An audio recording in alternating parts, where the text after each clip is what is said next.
বাংলাদেশের নীতি নির্ধারণ আর প্রশাসনের কেন্দ্রবিন্দু বাংলাদেশ সচিবালয়।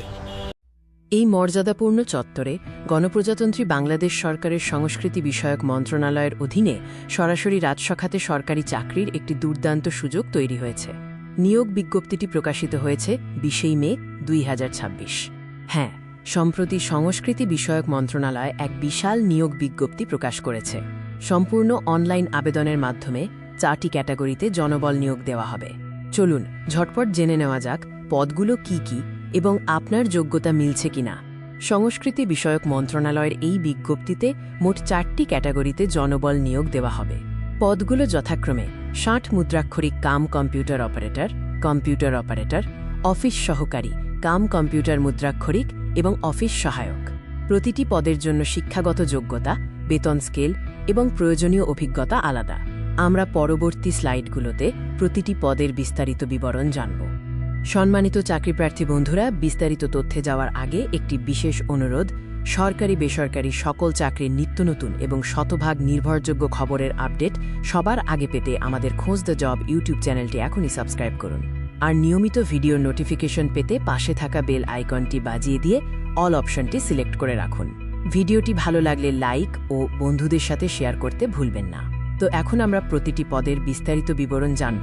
প্রথমে যে পদটি নিয়ে আলোচনা করব তার নাম হচ্ছে অফিস সহায়ক।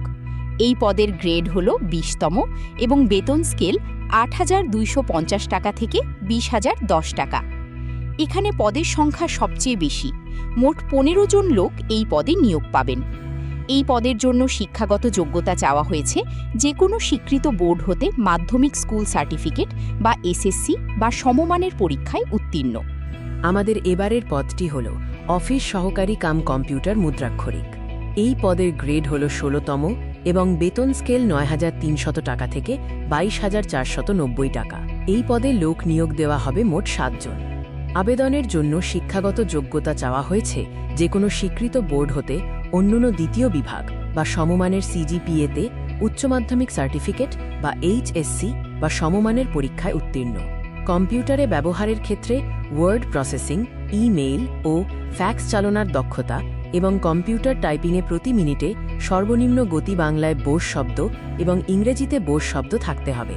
আমাদের এবারের পদটি হল কম্পিউটার অপারেটর। এর গ্রেডও ১৩তম এবং বেতন স্কেল ১১,০০০ টাকা থেকে ২৬,৫৯০ টাকা। এই পদের জন্য মোট শূন্যপদ রয়েছে মাত্র ১টি। শিক্ষাগত যোগ্যতা হিসেবে বিজ্ঞান বিভাগে অন্যান্য দ্বিতীয় শ্রেণী বা সমমানের সিজিপিএ সহ স্নাতক বা সমমানের ডিগ্রি থাকতে হবে। কম্পিউটারে দক্ষতার ক্ষেত্রে টাইপিং গতি প্রতি মিনিটে বাংলায় সর্বনিম্ন ৫ শব্দ এবং ইংরেজিতে ৩০ শব্দ থাকতে হবে। এছাড়া স্ট্যান্ডার্ড অ্যাপটিচিউড টেস্টে অবশ্যই উত্তীর্ণ হতে হবে। সর্বশেষ পদের নাম ৬০ মুদ্রাক্ষরিক কাম কম্পিউটার অপারেটর। এই পদের গ্রেড হল ১৩তম এবং জাতীয় বেতন স্কেল ২০১৫ অনুযায়ী বেতন হচ্ছে ১১,০০০ টাকা থেকে ২৬,৫৯০ টাকা। এই পদে মোট ৪ জন প্রার্থীকে নিয়োগ দেওয়া হবে। আবেদনের জন্য শিক্ষাগত যোগ্যতা চাওয়া হয়েছে যে কোনো স্বীকৃত বিশ্ববিদ্যালয় হতে অন্যান্য দ্বিতীয় শ্রেণী বা সমমানের সিজিপিএতে স্নাতক বা সমমানের ডিগ্রি। এছাড়া কম্পিউটারে ওয়ার্ড প্রসেসিং, ইমেইল এবং ফ্যাক্স পরিচালনার দক্ষতা থাকতে হবে। গতি পরীক্ষা হিসাবে ষাটলিপিতে প্রতি মিনিটে সর্বনিম্ন গতি বাংলায় ৫০ শব্দ এবং ইংরেজিতে ৬০ শব্দ এবং কম্পিউটার টাইপিংয়ে সর্বনিম্ন গতি বাংলায় ৫০ শব্দ ও ইংরেজিতে ৩০ শব্দ থাকতে হবে। এবার জেনে নেওয়া যাক প্রার্থীর বয়সসীমা। আবেদনকারীর বয়স ১ মে ২০২৬ তারিখে সর্বনিম্ন ১৮ বছর এবং অনূর্ধ্ব ৩২ বছর হতে হবে। বয়স প্রমাণের ক্ষেত্রে কোনো প্রকার অ্যাফিডেভিট বা হলফনামা গ্রহণযোগ্য হবে না। সরকারি, আধা সরকারি ও স্বায়ত্তশাসিত সংস্থায় কর্মরত প্রার্থীদের অবশ্যই যথাযথ কর্তৃপক্ষের অনুমতি নিয়ে আবেদন করতে হবে। অনলাইনে আবেদনপত্র পূরণ এবং পরীক্ষার ফি জমা দেওয়ার সময়সূচিটি ভালো করে নোট করে নিন। আবেদন শুরু হবে ২৫ মে ২০২৬ তারিখ সকাল ১০টা থেকে এবং আবেদন করার জন্য প্রার্থীদের www.moca.teletalk.com.bd, moca.teletalk.com.bd ওয়েবসাইটে লগ ইন করতে হবে। অনলাইনে আবেদনপত্র জমা দেওয়ার শেষ সময় হচ্ছে ২০ জুন ২০২৬ তারিখ বিকেল ৫টা পর্যন্ত।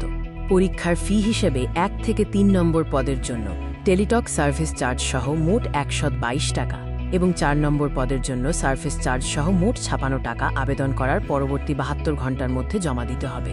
ধন্যবাদ আমাদের সাথে থাকার জন্য। সংস্কৃতি বিষয়ক মন্ত্রণালয়ের এই আকর্ষণীয় সরকারি চাকরিতে যোগ দিতে আপনার প্রস্তুতি আজই শুরু করুন। আবেদন করতে কোনো সমস্যা হলে বা কোনো প্রশ্ন থাকলে আমাদের কমেন্ট বক্সে জানান, আমরা উত্তর দেওয়ার চেষ্টা করব। চাকরির নতুন নতুন আপডেট এবং পরীক্ষার প্রস্তুতিমূলক ভিডিও পেতে এখনই আমাদের চ্যানেলটি সাবস্ক্রাইব করে রাখুন। সবাই ভালো থাকুন, সুস্থ থাকুন। আল্লাহ হাফেজ।